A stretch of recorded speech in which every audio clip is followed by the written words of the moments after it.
Welcome to this fourth in our webinar series for Knowledge for Public Health, which is the NIHR's Knowledge Mobilisation Programme for Public Health Research. Really delighted to welcome you here for this lunchtime session. As I said to people that have been arriving, we're recording this session so it's available to others so they can access it at their own pace. Just a reminder of a few of the housekeeping things. Just be grateful if people could keep their microphones on mute during Andy's talk. Feel free to introduce each other, to yourselves to each other in the comments, in the chat. And if you want to ask a question, if you think of something that pops up in your mind and you want to ask the question for either the end or as we go along, please, it's helpful if you put a cue before you ask your question in the chat, and we can return to those at the end if we don't get to the presentation. We will be taking questions at the end. Certainly Andy's got plenty of knowledge to share, so feel free to ask questions, and also feel free to have a look at our other webinars, which cover topics including creative methods, working with communities and working with local government, and they're all available on our archive, which Andy will introduce us to as in his presentation. So today we're talking to Andy Tattersall, who is our Director of Science Communications at Knowledge for Public Health, and he's our general guru on all things around open academic dialogue and discourse. Lots and lots of years of experience of doing this work, and we're really privileged to have him as a member of our team. Today he's going to talk about managing and communicating knowledge in a sustainable way, so that there's a record of all knowledge mobilisation efforts, the sorts of channels you want to use, and the ways in which you might want to communicate. So I'll leave it up to Andy to present, and like I say, feel free to ask questions in the chat. We'll return to them. Okay. Thank you, Liz. I'll just share my screen, make sure that everyone can see my screen. So there we go. Thumbs up, you can see the screen. Very good. It's nice to see a few familiar names and even an odd familiar face on here today from some people I was working with not so long ago. So welcome everybody. We're going to talk about creating sustainable knowledge mobilisation outputs. But before do that, just a little plug for our next webinar, which is on the 4th of November with our other two KNOW-PH colleagues, Fiona Marshall and Joe Langley. We're going to talk about highlighting the importance of health impact assessment. So if you've signed up for this webinar, which you have, you'll be able to kind of find the other one through the actual profile account and sign up for that if you wish, or there's the URL there. And again, that would be recorded. So we always say to people, if you can't make it, still sign up, because we'll send you a link afterwards to the recording, and we're going to be looking at highlighting, say, the importance of health impact assessments. So today we're going to talk about the activities that we've been doing as part of KNOW-PH. So we've been going for just under 2 years now. Myself, Liz and Joe are part-time in this. We only have a certain amount of time, sort of like, for me, it equates to pretty much less than a day a week. So there's only so much activity that we can provide as part of this work. But what we've tried to do is try to get some form of sustainability out of it. So my background first is in journalism. That was my first degree, and I've got a master's in information science. So I think a lot about how we communicate, but also the platforms we do it on, and how we actually make it a bit sustainable. Because what I've seen over the years is often research projects start and people get to near the end and they go, hey, we ought to do some communications. We ought to, what should we do? Should we put something on Twitter, or should we be making a video, or should we be doing this and that? And often there's not much thought as to where these artifacts go. We make an infographic, we pay someone to make us a website, we pay, someone to make us a video. We don't really think about where it goes, and that conversation often just kind of gets battered around, and they often end up in the wrong place. So things often end up where they're hosted by the person who's made it for you, which isn't great, because that's not you don't really feel you own what you've paid for, or it ends somewhere that's just not very discoverable. So what I thought about was, how can we make what communications we do not only have a better chance of being discovered, but actually kind of found and collected in the same place, so we own them. But also, quite importantly, which again, I think a lot of projects neglect or don't think about, and I think this is with my information head on, how if KNOW-PH comes to an end, hopefully it won't, hopefully this will get further funding down the line, but what happens if the funding stops, or what happens if the project moves to a new project team? At the moment, we're based across 4 different sites. So what happens if it was to go to a different organization or a different group of people? How do we pass things over to those people properly, rather than just sort of go, well, we don't know what to do here, you're just gonna have to set up again, start again? So what we've got is we have a collection of communication activities. Firstly, there's the webinar series that you see here, which I've organized, and this is the 4th of the webinars. We have a website, we have a YouTube channel, we've got Blue Sky and LinkedIn, we have a couple of podcasts, and we've written a couple of blogs. And you may note, and I'm going to talk about this shortly, that a lot of that is branded. So we've thought about the image, we've thought about how we try and package it. We've tried not to overthink about it, because again, we're only doing this in limited capacity. It takes a lot of bandwidth. It can take a lot of money. And ideally, we want to be mobilizing knowledge. We want to be that's the primary aim of us, is to mobilize public health knowledge and make a change within local society and national society. So, but we want to try and make sure we can reach people in a very eye-catching way, in a way that can be sustainable. And you may see that we've used branding. So one of the first things I did, and I learned a lesson, I think this is around 16, 17 years ago. If any of you remember the old Trent Institute, the Trent RDS, the Research Design Service, I was commissioned to come up with a website for the South Yorkshire and Humber RDS. And I looked at all the RDS websites, and there were a real mishmash of things going on, and some of them were better than others. A lot of them didn't look very NIHR-ish. So I contacted a site who had used the same people who'd made the NIHR website. And I said, how did you go about this? And I tried to make the website look as close to the NIHR as I could, because it was part of the NIHR. And so I learned then that to try and fit things in, to try and sort of get things looking as part of the bigger picture, and because we're funded by the NIHR, that we would try and follow the branding. And what we've done here is we've applied it to our outputs. We paid for some branding, which isn't cheap. We actually had consultation, we had paid branding, and we came up with this hexagonal approach, and we're starting to utilize it in our work. And we're very conscious of the idea that we don't try and shoehorn hexagons into our outputs or what we're trying to do. If there's something that doesn't work with that, then we're not naturally going to do it. We're not going to be tied by that. But we've actually we're using the NIHR colors. Hopefully the NIHR won't go for a rebrand in the next few years. That is obviously a potential downside. And some of the tools that I use professionally, some of you may use Canva, know Canva. I use a tool called Biteable, which creates animations. I use a tool called PictoChart, which creates data visualizations. And in these tools, you can actually go in and create a branding kit. So you can actually take the NIHR branding and without getting too technical, these colors all have a Pantone, and the Pantone has a number, which may be a combination of numbers and text with a hashtag, with a hash in front.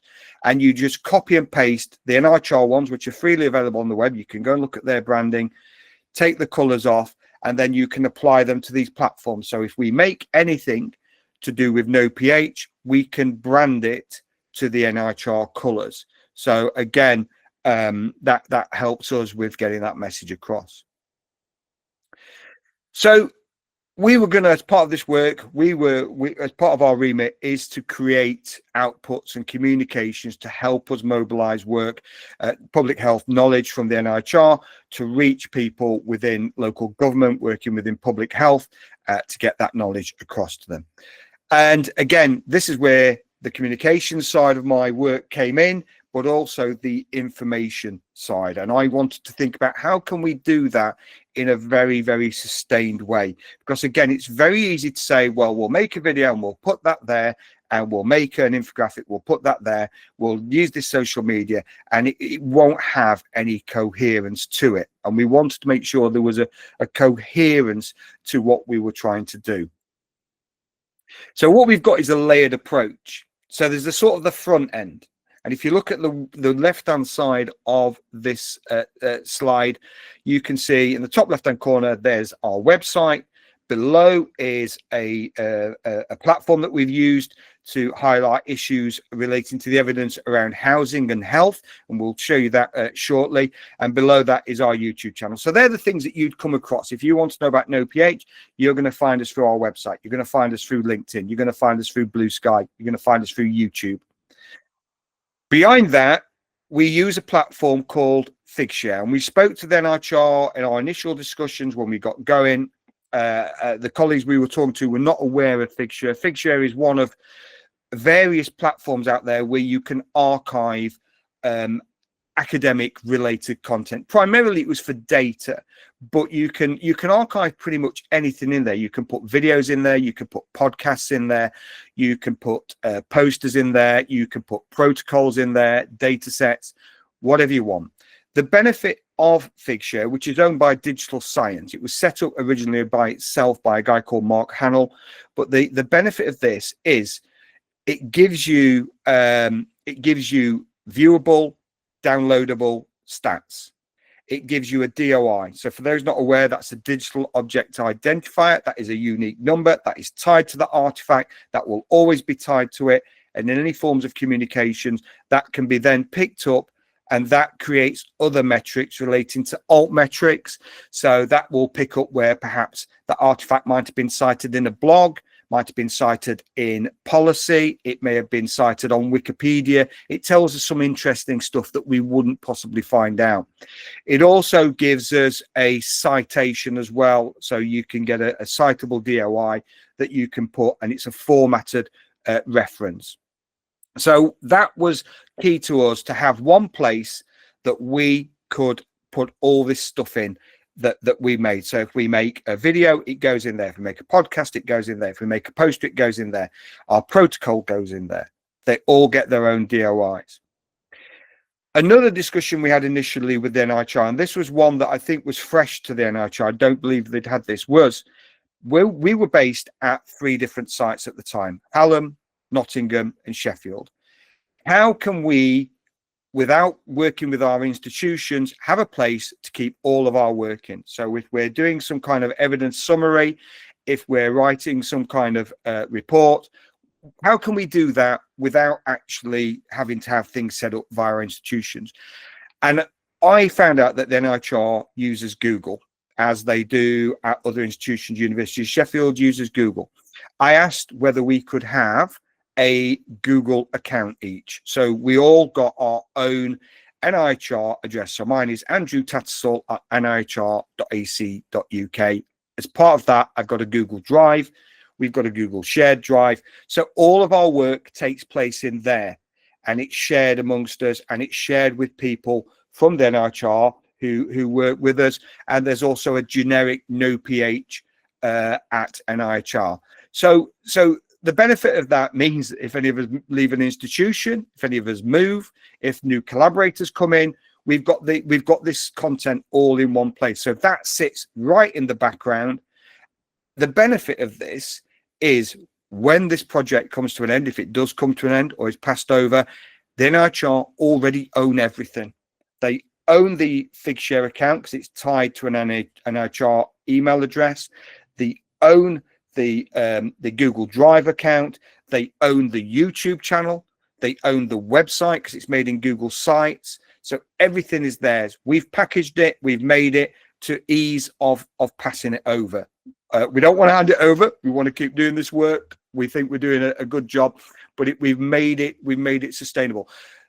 Obviously, the problem for the NIHR, and I appreciate there may be NIHR colleagues here, is that any organization that uses Google will have a set number of licenses. So this is not necessarily a model that can be rolled out very easily. So I appreciate that. And because they only have so many accounts, and the discussions we had, you know, there's a bit of going back and forth, and it was only 4 of us that were getting these NIHR accounts. But in terms of what we're trying to do, knowledge mobilization, I think we made a very good argument that really this is part and parcel of what we're trying to do in the 21st century. We're just trying to think a little bit outside the box, but also make sure that we do this in a very sustainable way, because we know there's lots of holes, we know there's lots of problems, we know that projects have been funded by various funders where artifacts have been made, there's been these kind of whole creations of content websites, and they've just withered on the vine, and then people don't know where to find them, they end up disappearing, and at least we're in a position to pass this content over. And continuity has become quite important. So since the summer, myself and Liz have moved. So Liz was at the University of Nottingham, she's now at Queen's College London. I was at the University of Sheffield, I was there for 20 odd years, and now I've moved to as a freelance consultant and also working for the NIHR. So in terms of continuity of KNOW-PH, no change. We still have access to our content. So in this case, I've got my NIHR email address, I access the KNOW-PH content through there. Liz has also got an NIHR email address. We've got these here. They're not necessarily our primary. If you were to email me about my consultancy, you would email me to that address. If you want to talk to me about KNOW-PH, then you would contact me at the NIHR, and the same with Liz. If you want to talk about KNOW-PH, as Liz is our primary person on this project, then you would contact Liz via NIHR. So so we've got this continuity, and we didn't, going back to the spring of this year, I don't think me and Liz thought we would be in a different position. So it actually kind of was, it sort of, there was I'm going to say there was a degree of smugness about how I'd set this up after realizing, actually, yes, this is actually working. It's actually saving us a few headaches down the line. So the proof of concept was proved. So the NIHR, as I say, they own various platforms. So they own the Google site, which we've created it on. They own the Blue Sky, and they own the YouTube channel, among others. They don't own the LinkedIn, because to create a LinkedIn page, that is tied to an individual's page, and my individual's page is not my NIHR email address. But also I have added other people as administrators. So with that, there's other ways around it. And again, transferring one platform over is certainly easier than doing the lot by the old methods. This is what our Figshare looks like. So if you were to go to our Figshare, you can find all of this on all of our on our website. If you go to our website, at the bottom it links to our Blue Sky. So if you're on there, follow us. If you're on LinkedIn, then follow us. And it's also got our YouTube, and it's also got a link to our Figshare account. So when you go in, there's a collection of outputs. Here is an example of what it looks like, of some of the outputs that we've got on our Figshare account. If you were to click on one, you would get a preview of it. This is a infographic that came from a conference workshop that Liz and Joe attended, and where they crowdsourced 8 ways to speed up co-production. We turned this into an infographic. The actual infographic, that's just a preview of the top of it. But in there, what you can see is that it's had around 850 odd views, and it's had about 159 downloads. Now, I think the numbers are usually inflated. Any of these sort of metrics you get around these sort of citations on these kind of platforms and others can sometimes be inflated by web crawlers, by bots and others, but the number will still be quite healthy. It'll still be probably around 130, 140 downloads of that infographic. There's the information page for it, and you can see I've highlighted in yellow. So that infographic's had 853 views. It's had 159 downloads. Now, of course, if you made an infographic and you put it on social media, You might see how many people have viewed it if you're on Twitter or something like that. If you're still using that, you wouldn't do on Blue Sky. You would see comments and views on LinkedIn. They're very transient. It passes through. This is a permanent archive. This is a way of showing some form of engagement, potential impact. It's something we can readily pull out and find and go, hey, we've done this. Here's the link to it. It's acknowledged. The funder is acknowledged on there. There are options to show the size of the file for download. We can even allow people to embed it. We've published it under a Creative Commons license, as we try and do with some of our outputs. So for those not aware, Creative Commons by Attribution 4.0 allows people to reuse that output with attribution. So they can share it, they can even remix it, rework on it, but they have to attribute it to the source. And as part of that, we have a profile on there. So we've got a profile on, and you can see more metrics around item views and item downloads. The actual collection download, I think now is somewhere in the region around 3,000 downloads, and probably somewhere in the region of 7,000 to 8,000 views. Just thinking off the top of my head.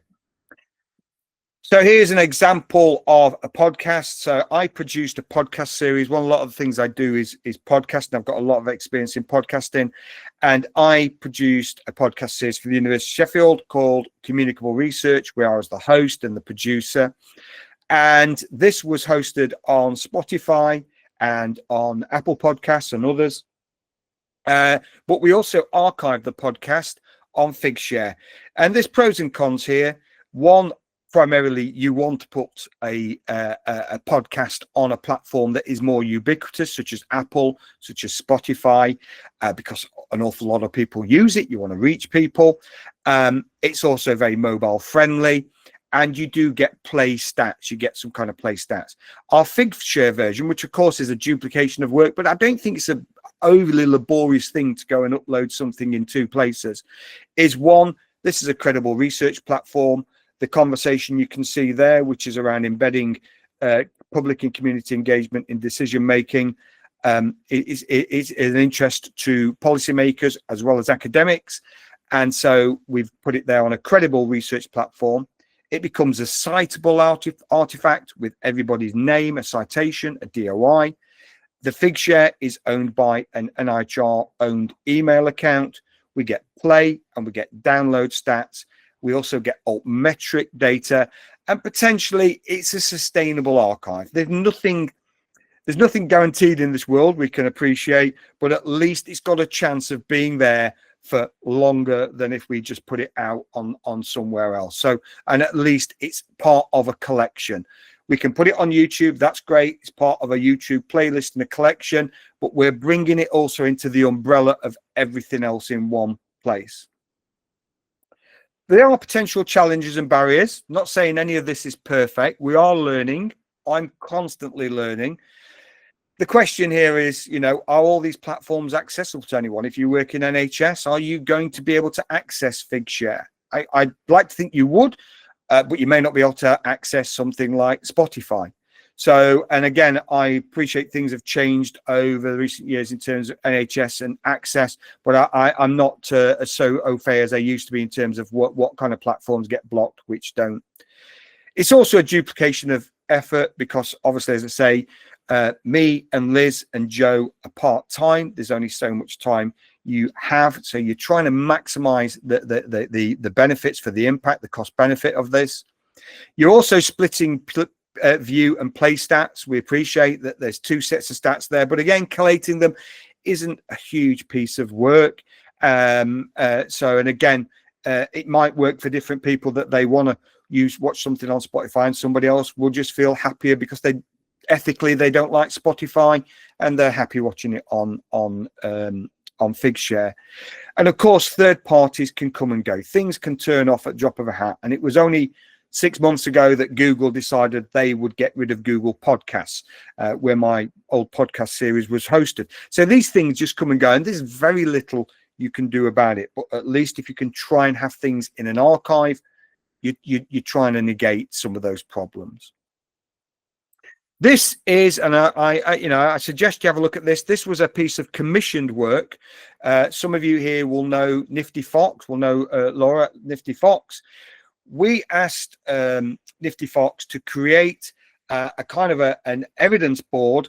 This is a little animation that shows you, just taking you around it, that I recorded, which showed you particular issues relating to housing and the impact on people's welfare and health based on the evidence. So Fiona Marshall, who's part of our team, who does a lot of the kind of the deep digging and the diving into the evidence, she was collating the evidence. We provided that to Nifty Fox to kind of curate into this output, again using our hexagons to create a Genially. Some of you may know of the tool Genially. Genilly. There is a free version, but usually you need to pay to get a better version. And as part of this, when this was created, we wanted ownership of this output. We didn't want Nifty Fox to give us something with a link and we shared the link. We wanted to actually get in and amend it, and we wanted to own it. That meant us paying for a paid version of Genially. Through an educational version. If you've got a .ec.u address, you can get a cheaper version of Genially through an educational account, and they were able to transfer it over, so we were able to make a copy of it, and then from that copy we were able to make any last changes ourselves. And again, that's a very, very good kind of tip in itself. When you're working with consultants, we appreciate it can be very expensive on certain outputs, certain projects that you're creating, and there's certain things you can probably do in-house. So if you can actually take ownership of things that are created third party, and the majority of things we've done I've created myself, but if you can take ownership towards the end, that allows you to do the tinkering, and it allows you to kind of get the thing finished quicker, perhaps in some cases. So it's a bit like having, you know, someone to come around and do a DIY job for you, and you just have to do the little bits of touch up at the end, so you know that it's finished and it's done in a way that you like, and then if you need to make any changes, you can do that yourself. So as part of that, we then hosted this as a downloadable PDF. The PDF is interactive. If you click on it, it works like the Genially, and that is hosted in Figshare as well. So that's hosted in Figshare. So if you don't want to use Genially, if you can't use that, you can get a PDF, you can print it off, you can read it, you can look at it, but you can also interact with it. So again, we're trying to figure out about how do we own things, how do we bring it into our kind of fold as best we can. And again, with our webinars, we've got these on our YouTube account. We record them. This one's being recorded because I know there's people who will contact me via Eventbrite and say, I've signed up for this, I can no longer attend. And I always say, well, it's being recorded, so don't cancel your booking. Or some people will say, is it being recorded? I can't attend. And I'll say, yes, please still sign up, and we'll send you a link to the recording. So again, we appreciate what we're trying to do is trying to increase any kind of impact, any kind of communication and conversation. So in conclusion, we were lucky that NIHR agreed to give us access to the Google account, and it has proven to be really valuable. Although we appreciate this is not something that is probably scalable. They're not going to get, I can't speak for the NIHR, but they're certainly not in a position to give out accounts readily, but there may be some circumstances. That's a conversation you would all have to have. And this may apply to other funders, but we made a good case, and I think it's proven to be very beneficial. And I think it's a useful model. It means that there's a real ease of transfer when this project comes to an end, or if it's awarded to another group. We can hand it over rather than hiding things away. Archiving materials is an extra chore, but I don't think it's a huge one in the big scheme of things. Depending on the project, you may have administrators, research support managers, people who can take this on. It's a useful skill to learn. you know, when you upload to Figshare, it write a little description, figuring out what's the correct keywords, what's the tags, how do you make it more discoverable. And to be honest, Figshare could be better. When it tries to kind of suggest things for you, they're not always ideal, so don't always go with those. I think the archive metrics and the cital outputs are very useful. These are very useful for us feeding back to the NIHR. They're very useful for our kind of periodical reports when we want to feed back and say, you know, what we've done. So this is useful. I think ownership and location is important. I don't think, from my experience of the last 20 years, I don't think it's given much thought. And I think the reason of that is because communications people are invariably not information people, and I'm both of them.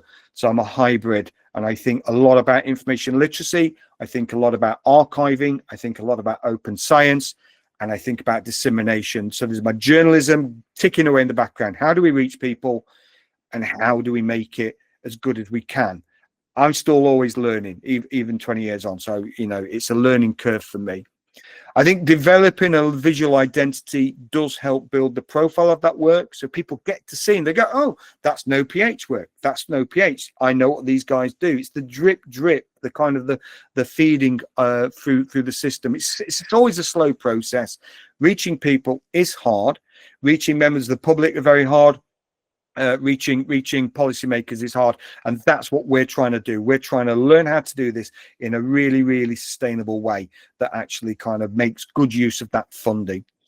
I think a mixed method of delivering creative communications in-house with external agents works well. So there's things that we can't do, but I appreciate I'm pretty skilled in making podcasts, writing blog articles. I've written dozens and dozens of blogs for The Conversation, for the LSE Impact blog. I've got skills in making infographics. I know how to make an animation. I know how to do a lot of this stuff. Appreciate not everybody has that, but there are obviously external agents and such as Nifty Fox. It all really kind of comes down to capacity and budget and what you realistically want to do and feel you can do and what you actually want to achieve. I don't think communication should be an afterthought. I think they often are. I think they should run in tandem with knowledge mobilization activities and research programs. I think very much we have to move on from the case of trying to do things after the horse has bolted. And I do hope that the NIHR won't change its branding scheme anytime soon, but that won't be the end of the world. There's our contact details. I know Liz has been posting about, there's some chat going on.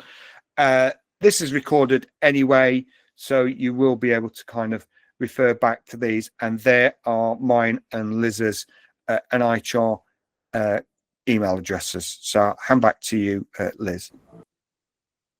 Fantastic, thanks very much, Andy. That's really helpful, and even for me, just a reminder of all of the things that you do for the programme, which is outstanding. And where would we be without you? So thank you very much. And we've been having some great questions in the chat, and I'll move to those first. And if people want to ask questions as well while we're in the last 20 minutes here, then please raise your hand and feel free to ask a question yourselves. But we've had a question from Kate about software. When you talked about PictoChart and a few other bits of software that you use, she was wondering if it's any good, what it's good for, and is it expensive? Okay, so they do vary. Well, Canva has become very much the ubiquitous tool for creating content. You can make posters and infographics, and to be honest, you can make these things in PowerPoint as well. So there are ways around that. Some people do some really inventive stuff in PowerPoint. I've never really I've done some. In fact, my first infographic, which went to a conference in 2011 in Germany for health economics decision science, the section on all the topics we covered, I made it into a Berlin tube map with different branches, did it in PowerPoint. They made it as a big post and they came out and said everyone loved it, and people coming up, and it did the job. It got people to come and look. So you can do things. I've just reminded myself I can use PowerPoint, but Canva's very good. It's not bad for a free account, but with all of these things, to get the real benefit And invariably, the benefit is the export abilities. So often a lot of these things will export in a sort of a very limited way, or in a limited format, or in a limited size. So Canva's not bad with the free account. If you're not using that, I would sign up to that. Loads of great tutorials. It's a really good tool. You can make little kind of little animated images. The poster for this webinar was made in Canva, and my slides were made in Canva. So you may have noticed that some of the bits, like there was videos that were playing within. I know that's not everyone's cup of tea, but that was made in Canva. Pictochart is primarily a poster infographic maker. If you've got a .ac.uk address, I feel like Martin's money tips here, but if you've got a .ac.uk address, I think the license for a year is £39, which is notably cheaper. So, and I would always contact any of the platforms because they don't advertise it. It's often hidden away. So if you were to look at Biteable, which makes animations, and if you go to our website, you will note there's an animation on there, which I think was made in Biteable. One was made in VideoScribe, one was made in Biteable. I can share links. If it's sometimes worth just contact them, say, hey, I work in higher education. Do you have a discount? And they'll send you a discount like 50% off. And so it's worth doing that. And I've done that with Biteable, done it with VideoScribe. And for the LARPs as well, so people that work for local authority, research practitioners who might not have an AC.UK, there might be similar reductions for local government, for example. So it's always the question. It might just, yeah. Yeah, I know Genially have quite a good education account as well. So yeah, it's worth it might just say, do you work in education? And you might just say, yeah. Okay, great. So who signed up for an Amazon account pretended to be a student when they weren't? You know, it's that sort of. You might have to edit that bit out, Andy. So another question from Ruth on websites. So, you know, we've got the website which we've been able to create as an independent sort of brand, but linked to NIHR. And there's a question around building your own website, and that some institutions prevent external websites from being created because they don't have oversight. How can this be overcome? And I know this is something which I've encountered myself before about, you know, institutional branding and control over that. So, and it might apply to NIHR projects too. So are there any hints or tips on that and overcoming this oversight issue? Yeah, it's a real problem because institutions are trying to lock down on external, because I think a lot of their internal websites have become very unwieldy. They're primarily worried about security, I think. So it's driven by IT. So they're sort of trying to say, we don't want things that we don't handle and we don't control. And they're also very worried, I think, about people going off and having websites commissioned by people who may not understand the nuances of your organization. So they might create you a .co.uk address, when actually what you want to try and get is a .ac UK address, but they're harder to get hold of now because that many people want them, and JISC control that. But then there are the alternatives around .org, etc. I think it's about making sure you've written a very clear business case as to why you want this. I think it's go in with the facts and the evidence, and as to why any alternative will not do, and also figure out what your alternative is, whether that is a Google site, proving how that's going to be secure. Some organizations might allow people to use Wix or Squarespace, etc. But again, they're very worried about you potentially signing up to an account with your institutional credentials, and then that site getting hacked, and then they're using your credentials potentially, if you use the same password as your email, etc., and they start to use that to get within the organization. So it's with good reason. I think sometimes it can be a little bit overbearing. I think there's a loss of translation. So I think it's quite important to be very clear why you want this, how you can justify it, because where they might say, well, you can have a page on our website. That's fine. It's not very discoverable. It starts to just become this exceptionally long page. If you can justify why, and there may be cases where people just realize, actually, we don't need a website actually for what we're doing.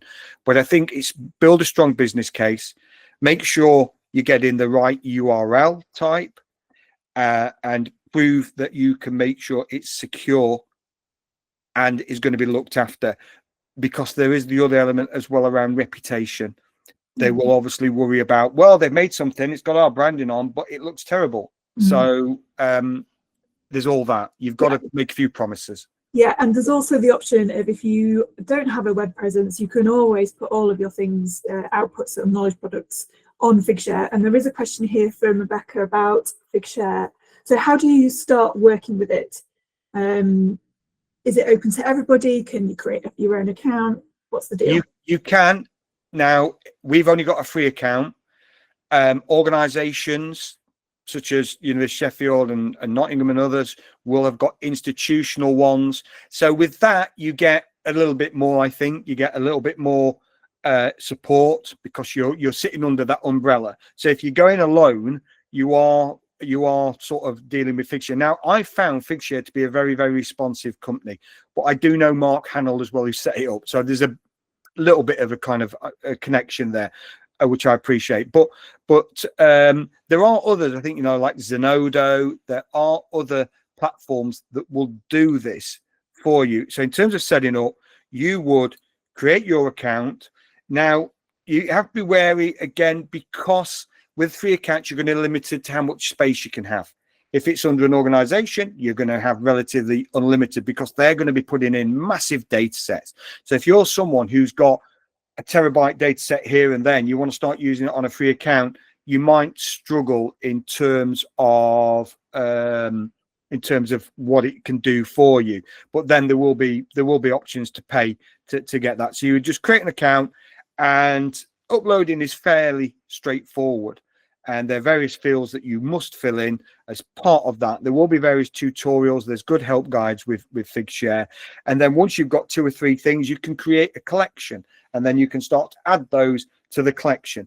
And you can also update different versions. So let's say you've got a spreadsheet, you've got some information in there, you upload it, you make it accessible, you put it out there, and then you go, okay, we want to do a new iteration of this.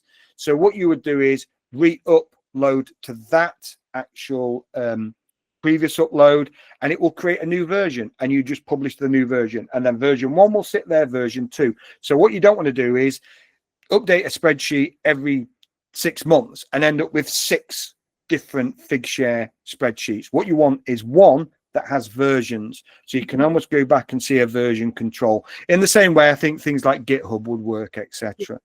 Yeah, and linked to that, so Ben was saying about how is Figshare secured, because it contains an organization's assets, and of course you must stay true to your information governance rules, whichever organization you work in, and not put anything online that's sensitive or would be contrary to those rules.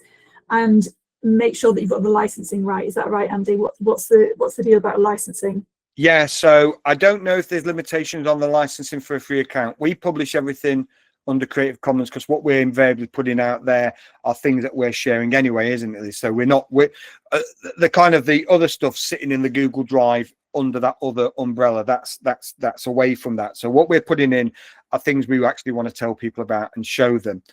If you were thinking about archiving